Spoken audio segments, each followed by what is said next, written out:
Waan maqab dun jalatti mika. Amma homaan qabu tiktokii fuula kuma dhibba ja'a malee.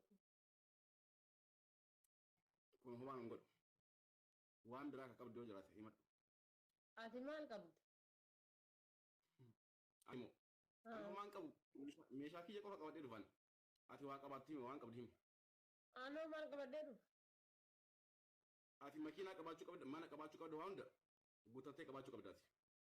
Gaafa sargii kennaa hoonnatu beelloo uffatamosi. Situ uffata kaa. Ati suufa uffatta. An dhiiraa bar hidhadhee dhufan. No ati suufa uffatta. An suufa uffadha maaliif anatu hidhate malee sii miti harka hidhatee dhufu. Jechuun lubbuu eegamanaaf makiinaa qabaadhe qabeenya kiyya keessa si fuudheef gaafas beelloo uffadha.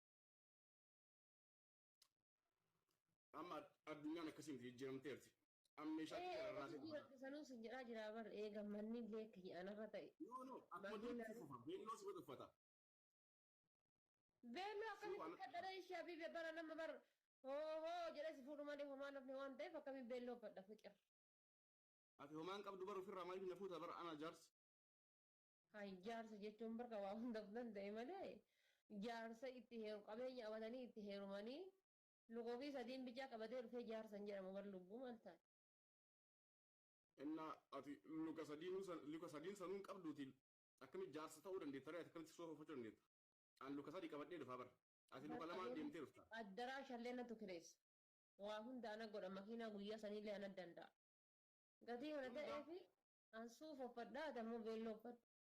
Wanni guyyaa sanii rakkoon qabu sun salphaadhaan nuun godha san. Garuu achi booda addaraa shaabaanii bakka itti gallu waan ittiin gallu hunda qabaachuu qabda. Anis kanuma jedhee bara kana hunda nan qopheessa. Gin guyyaa san bichaa beelloo uffachuudhaan waadaa naa seena. Beelloo uffadhe halkanoo. Halkan quumxaa uffatta.